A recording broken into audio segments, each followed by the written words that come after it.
Lucas, chapitre 6. Or il arriva, au Shabbat second premier, qu'il passait au travers des champs ensemencés.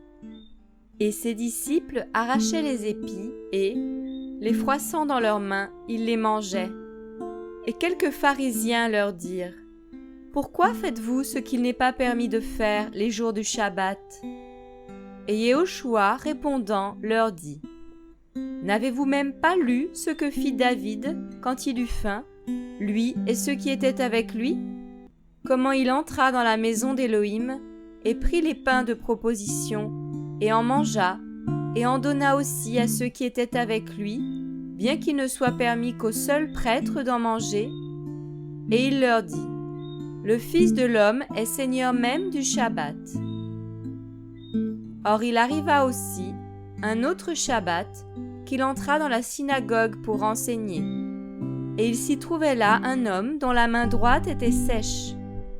Or, les scribes et les pharisiens l'observaient pour voir s'il ferait une guérison le jour du Shabbat, afin de trouver de quoi l'accuser. Mais il connaissait leurs pensées, et il dit à l'homme qui avait la main sèche : « Lève-toi et tiens-toi debout au milieu. » Et il se leva et se tint debout.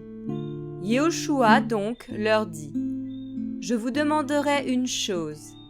Est-il permis de faire du bien les jours de Shabbat ou de faire du mal, de sauver une âme ou de la perdre ?»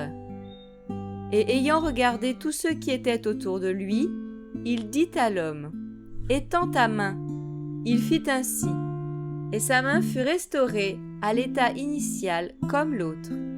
Et ils furent remplis de fureur, et ils s'entretenaient ensemble de ce qu'ils feraient à Yehoshua. Or, il arriva en ces jours-là qu'il s'en alla sur une montagne pour prier, et il passa toute la nuit à prier Élohim.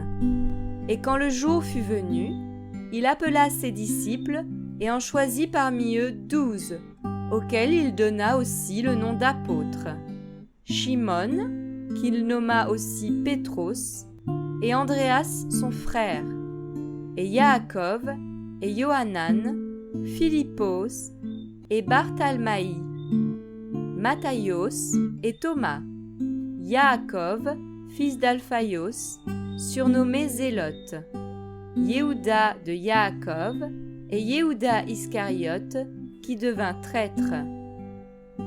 Et descendant avec eux, il s'arrêta sur une plaine avec la foule de ses disciples et une grande multitude du peuple de toute la Judée et de Jérusalem et de la contrée maritime de Tyr et de Sidon, qui venaient pour l'entendre et pour être guéris de leurs maladies.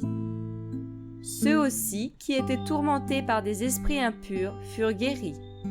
Et toute la foule cherchait à le toucher, parce qu'une force sortait de lui et guérissait tout le monde. Et lui, levant les yeux vers ses disciples, dit : « Bénis êtes-vous, vous qui êtes pauvres, car le royaume d'Élohim est à vous. Bénis êtes-vous, vous qui avez faim maintenant, car vous serez rassasiés.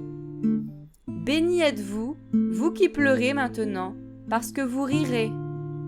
Bénis êtes-vous quand les gens vous haïront, et quand ils vous chasseront, et vous outrageront, et rejetteront votre nom comme infâme, à cause du Fils de l'homme.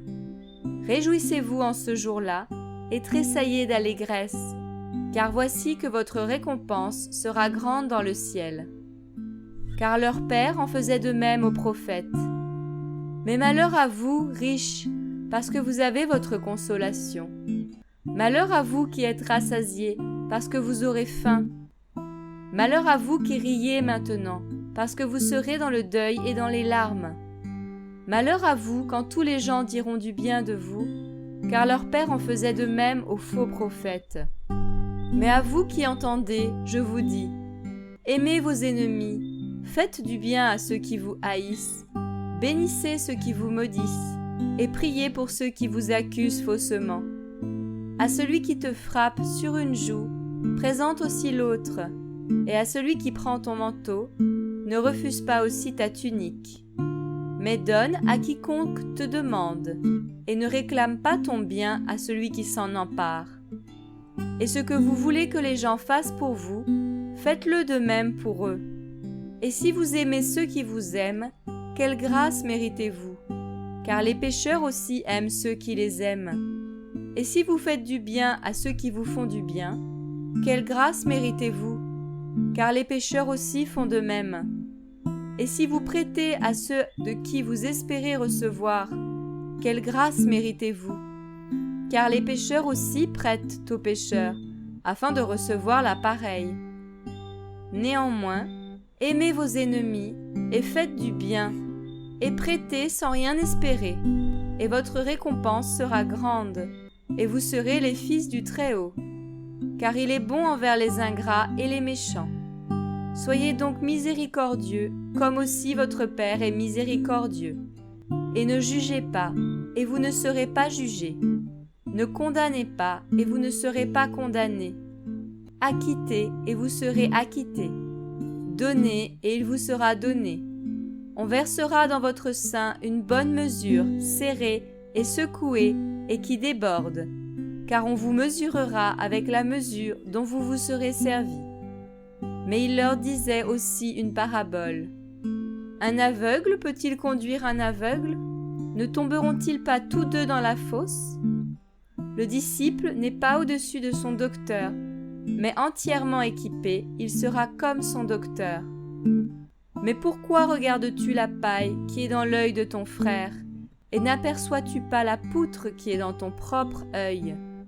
Ou comment peux-tu dire à ton frère, « Frère, laisse-moi enlever la paille qui est dans ton œil, toi qui ne vois pas la poutre qui est dans ton œil. Hypocrite, ôte premièrement la poutre de ton œil, et alors tu verras clairement pour ôter la paille qui est dans l'œil de ton frère. Car ce n'est pas un bon arbre qui porte un fruit pourri, ni un arbre pourri qui porte un bon fruit. Car chaque arbre se reconnaît à son fruit, car on ne cueille pas des figues sur des épines, et l'on ne vendange pas des raisins sur des ronces. L'être humain bon tire de bonnes choses du bon trésor de son cœur, et l'être humain mauvais tire de mauvaises choses du mauvais trésor de son cœur, car c'est de l'abondance du cœur que sa bouche parle.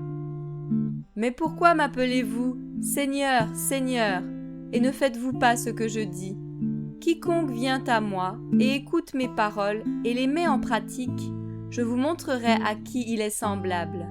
Il est semblable à un être humain qui, bâtissant une maison, a creusé profondément et a mis le fondement sur le rocher. Mais une inondation est venue, et le fleuve s'est jeté contre cette maison, sans pouvoir l'ébranler, parce qu'elle était bâtie sur le rocher. Mais celui qui entend et ne met pas en pratique est semblable à un être humain qui a bâti une maison sur la terre sans fondement. Le fleuve s'est jeté contre elle, et immédiatement elle est tombée, et la ruine de cette maison a été grande.